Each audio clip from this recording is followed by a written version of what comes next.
Ayahku adalah dewa perang. Bab 513. Begitu kata-kata itu keluar, sosok kekar, setidaknya setinggi 1,8 meter, melangkah mendekat.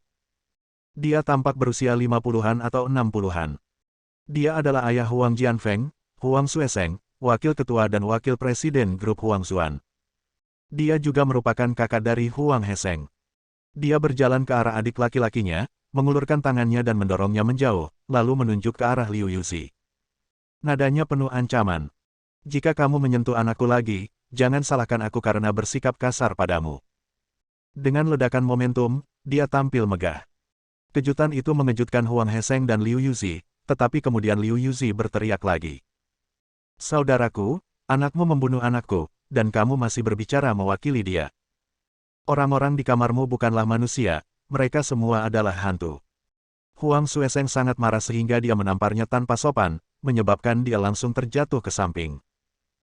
Huang Heseng terkejut, dan tepat ketika dia hendak berbicara, Huang Xueseng menunjuk ke arahnya dan berkata dengan muram, disiplinkan ibu mertuamu dengan baik dan beritahu dia benar dan salah. Kamu juga. Saya sudah tahu segalanya tentang apa yang terjadi di sini. Putra saya tidak melakukan kesalahan apapun. Putra Andalah yang terlalu impulsif. Putra saya membantu putra Anda berjuang untuk mendapatkan kesempatan bertahan hidup. Dia benar-benar tidak patuh. Tahukah kamu seperti apa keberadaan Guan Qianjun itu? Orang tua itu hampir sampai. Percuma saja aku mengatakan itu. Tidak peduli seberapa banyak aku berkata, kamu tidak akan mendengarkan. Jadi tunggu saja sampai orang tua itu mengambil keputusan. Dengan bantuan Huang Tianyang, Liu Yuzi akhirnya bangkit. Dia ingin bertindak, tetapi Huang Heseng tiba-tiba menoleh dan memerintahkannya untuk tutup mulut. 7 atau 8 menit berlalu. Seorang lelaki tua berusia sekitar 80 tahun dengan wajah agung datang mendekat. Pemilik dan ketua Huang Xuan, Huang Longyu. Dengan dukungan beberapa pelayan cantik, dia duduk di kursi di bawah teralis anggur. Wajahnya muram, dia memegang tongkat dengan kedua tangan dan berhenti di depannya. Saat ini, keluarga Huang Xueseng dan keluarga Huang Heseng sedang berdiri di sekitar. Mereka tidak berbicara, tetapi Liu Yuzi terisak dan menangis. Akhirnya, Tuan Huang menghela napas. Dia berkata setenang mungkin, Tianqi memang mati secara tidak adil dan tragis. Saya mengetahui apa yang terjadi dari awal melalui panggilan telepon Jianfeng. Agar adil, menurutku dia tidak salah. Setelah mengatakan ini, dia berhenti. Sepasang mata penuh kekuatan menatap tajam ke arah Huang Heseng dan Liu Yuzi. Ketika pasangan itu mendengar apa yang dikatakan lelaki tua itu, mereka merasa tidak puas dan ingin membantah. Tetapi tatapan tajam lelaki tua itu yang seperti setan membuat mereka takut hingga terdiam. Saya tidak berani berbicara. Orang tua itu melanjutkan, semua orang di sini tahu bagaimana Huang Xuan kita bangkit. Hal ini terutama bukan karena siapapun di sini, atau karena usaha saya sendiri. Yang menjadikannya grup super dengan nilai pasar hampir 200 miliar adalah kami memiliki pendukung dan ada orang di atas kami. Sebagian besar uang yang kita hasilkan sebenarnya diberikan kepada para petinggi. Sekarang bahkan para petinggi pun mewaspadai Guan Qianjun. Bahkan para pembunuh top yang dikirim oleh para petinggi. Mereka semua dipermalukan di tangan Guan Qianjun. Apakah Huang Xuan kita masih bisa menghadapi Guan Qianjun? Setelah mengatakan itu, dia berhenti sejenak. Saat ini, Huang Heseng dan Liu Yuzi tidak berbicara. Namun yang terakhir menangis lebih keras. Jangan menangis. Tuan Huang berteriak keras. Tak ada gunanya menangis. Bisakah menangis mengembalikan nyawa putramu? Liu Yuzi sangat ketakutan hingga dia gemetar dan segera menutup mulutnya. Tuan Huang melanjutkan, Tianqi juga adalah cucu kesayanganku. Dia juga sangat menjanjikan dan telah membantu Jianfeng melakukan banyak hal besar dan menguntungkan, tapi dia masih terlalu mendominasi. Kamu sombong sekali, kalau tidak kamu tidak akan mati. Lupakan saja, percuma saja mengatakan semua ini, yang ingin kukatakan padamu adalah para petinggi telah memberitahu kita bahwa kita, Huang Xuan, bisa menghasilkan uang untuk mereka. Adapun Guan Qianjun, mereka secara alami akan menghadapinya. Paling buruk, setelah Guan Qianjun ditangani. Aku akan mengambil kepalanya dan memberi penghormatan di depan kuburan pemberian Tianqi.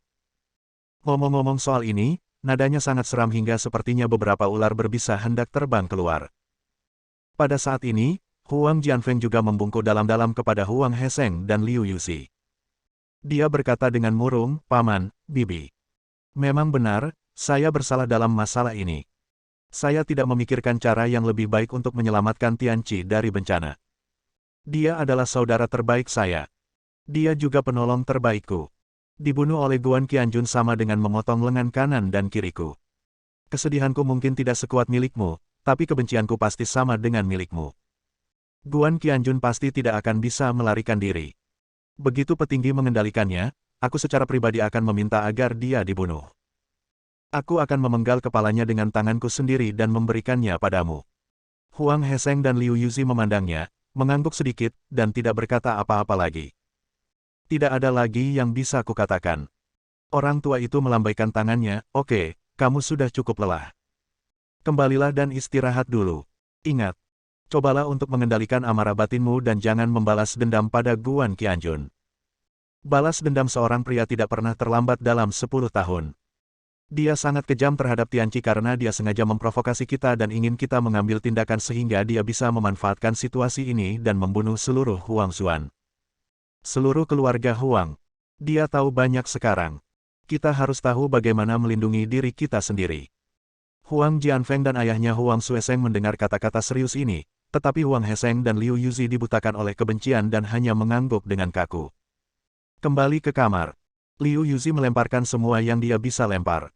Huang Heseng duduk di sofa. Huang Tianyang juga sedang duduk di sofa. Kedua ayah dan anak itu dengan tenang memperhatikan wanita itu melakukan segala macam hal tanpa menghentikannya. Semua orang tahu bahwa dia perlu melampiaskannya dengan keras sekarang, kalau tidak dia pasti akan sakit. Tiba-tiba ponsel Huang Heseng berdering. Dia menjawab telepon dan mendengarkan laporan di sana. Setelah mendengarkan sekitar 20 menit, saya akhirnya mengiyakan dan menutup telepon. Huang Heseng adalah salah satu dari 3 atau 4 tokoh teratas di Huang Xuan Group, dan dia juga seorang veteran yang sangat mendalam. Dia begitu emosional di luar kendali sebelumnya, meninju dan menendang Huang Jianfeng, bukan hanya karena kematian putranya yang tiba-tiba dan tragis. Ada sesuatu yang lebih dalam. Dia ingin melampiaskan amarah ini. Biarkan semua orang melihat kepedihan karena kehilangan putranya. Kemudian dia bisa mendapatkan beberapa keuntungan dalam pertarungan klan di masa depan. Melihat dia begitu sedih, lelaki tua itu akan memberinya lebih banyak manfaat. Dan panggilan mendadak ini merupakan tanggapan bahwa setelah Huang Heseng menerima kabar kematian tragis putranya, ia menahan segala kesedihan dan amarahnya dan segera menelepon untuk mengetahui pesan Guan Qianjun. Pada saat ini, Liu Yuzi juga menjadi tenang. Dia menarik napas dalam-dalam, mengambil tisu, menyeka air matanya, dan bertanya dengan muram, "Di mana Guan Qianjun sekarang? Apakah kita memiliki kekuatan yang dapat kita gunakan? Bunuh dia." Kata-katanya diucapkan seperti raksasa perempuan, penuh kesuraman. Hal ini membuat Huang Heseng dan Huang Tianyang mengalami perang dingin. Bab 514. Huang Heseng menggelengkan kepalanya, tidak mudah menghadapi Guan Qianjun. Dia tidak tahu dari mana asalnya. Dia pasti sangat cakap. Qi Kunlun, satu-satunya dewa perang junior kita di kota Yunhai. Mereka semua tampaknya mengikuti jejaknya dan telah melakukan banyak hal untuknya. Guan Qianjun ini tiba-tiba kembali dan membuat banyak keributan. Sekarang kemungkinan besar dia adalah bos di belakang Tianzuan. Belum lama ini, kami menginvestasikan 20 miliar untuk membangun film dan televisi Qianqian. Begitu banyak orang besar di kota Yunhai yang dipermalukan di bawah tangannya. 3 keluarga kaya, 5 keluarga hebat, 7 keluarga besar. Banyak dari mereka, tua dan muda, ditampar wajahnya dengan kejam olehnya. Menurutku tidak realistis untuk menghadapi Guan Qianjun secara langsung. Kalau begitu biarkan dia menggertak kita seperti ini. Biarkan dia membunuh putra sulungku tercinta. Abaikan saja dan anggap tidak terjadi apa-apa. Berpura-pura kita tidak pernah memiliki putra ini, Huang Tianqi. Liu Yuzi tiba-tiba berteriak. Emosi sedikit tidak terkendali lagi. Ledakan. Huang Heseng membanting meja dan berteriak dengan marah, "Harap diam. Saya baru saja melemparkan begitu banyak barang. Apakah itu tidak cukup untuk menenangkan Anda?" Liu Yuzi menarik napas dalam-dalam lagi dan bergumam, "Saat aku memikirkan tentang kematian tragis putraku, aku membencinya. Aku sangat membencinya. Bahkan jika aku menghancurkan seluruh dunia, aku akan tetap membencinya. Kecuali hancurkan kepala Guan Qianjun hingga berkeping-keping." Dia menendangnya dengan keras lagi, menghancurkan meja kopi kecil di sebelahnya menjadi beberapa bagian. Sepatunya terlepas, dan kakinya yang terawat baik dan masih terlihat seperti seorang gadis berlumuran darah, tapi dia sepertinya tidak merasakan sakit apapun. Huang Tianyang segera memanggil beberapa pelayan, membawa kotak obat, dan membalut luka di kaki ibunya. Huang Heseng mengucapkan kata demi kata, meskipun kita tidak bisa menghadapi Guan Qianjun secara langsung, anak buahku juga menanyakan tentang situasi banyak orang di sekitarnya. Shen Feixue, salah satu dari 7 keluarga besar, putri dari keluarga Shen, sekarang sangat dekat dengan Guan Qianjun, dan bahkan menjadi pacarnya. Li Rumeng, artis wanita pertama yang menandatangani kontrak dengan film dan televisi Qian, dulunya hanyalah figuran biasa, tapi karena dia adalah teman sekelas lama Guan Qianjun, dia dipromosikan olehnya. Sekarang aku bekerja sebagai karakter utama dalam I'm So Rich. Pan Xiaxia, sosialita nomor 1 di kota Yunhai, seorang bintang merah terang, sekarang bertekad untuk bergabung dengan film dan televisi Qian, dan menyukai Guan Qianjun dalam segala hal. Meskipun di permukaan, Guan Qianjun tidak memiliki perasaan padanya, tapi untuk wanita cantik seperti itu, izinkan aku bertanya. Bagaimana bisa seorang pria tidak tergoda? Jadi, dia mungkin juga memiliki beban di hati Guan Qianjun. Huang Heseng menggunakan nada yang sangat menyeramkan dan menyebutkan nama orang-orang yang memiliki kontak dekat dengan Guan Qianjun satu persatu. Bahkan Su Haitang, yang baru saja tiba dari Kabupaten Zhongling. Terlihat dari sini bahwa Huang Zuan itu pastinya tidak sederhana. Petugas intelijen di bawah Huang Heseng ini cukup berpengetahuan dan efisien. Ketika Huang Heseng menyebut Su Haitang, Huang Tianyang tiba-tiba mengangkat alisnya dan membuka mulutnya, ingin mengatakan sesuatu, tetapi dia masih menunggu ayahnya menyelesaikan semuanya sebelum berbicara. Aku kenal Su Haitang itu. Dia gadis cantik yang baru saja datang ke sekolah kita. Dia sangat menawan. Dia seperti reinkarnasi rubah betina berusia 1000 tahun. Aku bahkan tidak bisa menggambarkan kecantikannya. Pokoknya, sangat memikat. Dia benar-benar kecantikan yang luar biasa. Saat kata-kata ini keluar dari mulut Huang Tianyang, orang tuanya terkejut.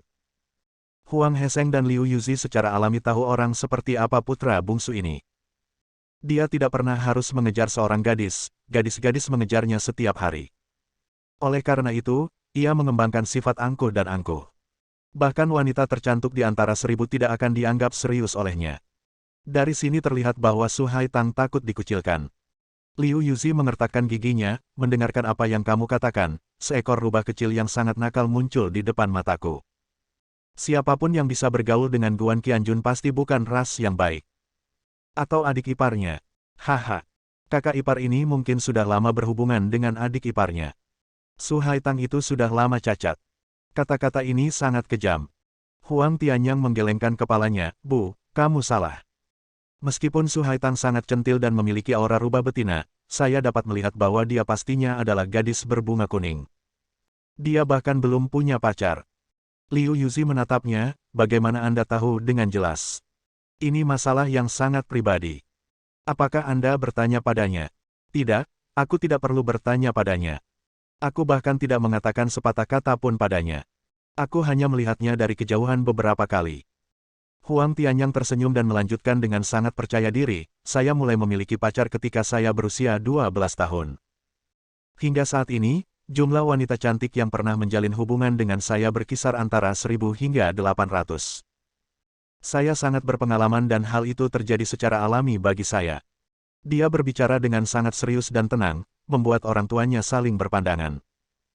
Huang Heseng sedikit kesal dan melambaikan tangannya. Sekarang, kami sedang memikirkan bagaimana cara membalaskan dendam saudaramu, setidaknya. Jika kamu tidak bisa membunuh Guan Qianjun, kamu bisa main-main dengan orang-orang di sekitarnya. Jangan membicarakan urusan romantismu, menjengkelkan mendengarnya. Apakah kamu sama sekali tidak peduli dengan kakakmu? Huang Tianyang menggelengkan kepalanya dan berkata tanpa basa-basi, kakakku adalah orang terbaik bagiku selain kamu. Ketika aku masih kecil, aku diintimidasi oleh seseorang dan memarahiku karena lebih cantik dari perempuan. Kakakku akan memberi mereka pelajaran dengan tangannya sendiri. Dia bahkan memukuli seseorang sampai mati demi aku. Bagaimana mungkin aku tidak merasa patah hati atas kematian kakakku? Mundur selangkah dan katakan, dia adalah saudara kandungku. Jadi maksudku, para orang tua, apakah kamu belum mengerti? Tiba-tiba, Mata Huang Heseng dan Liu Yuzi berbinar. Liu Yuzi menepuk pahanya, maksudmu, mulailah dengan rubah betina bernama Su Haitang dan pukul dia sampai mati.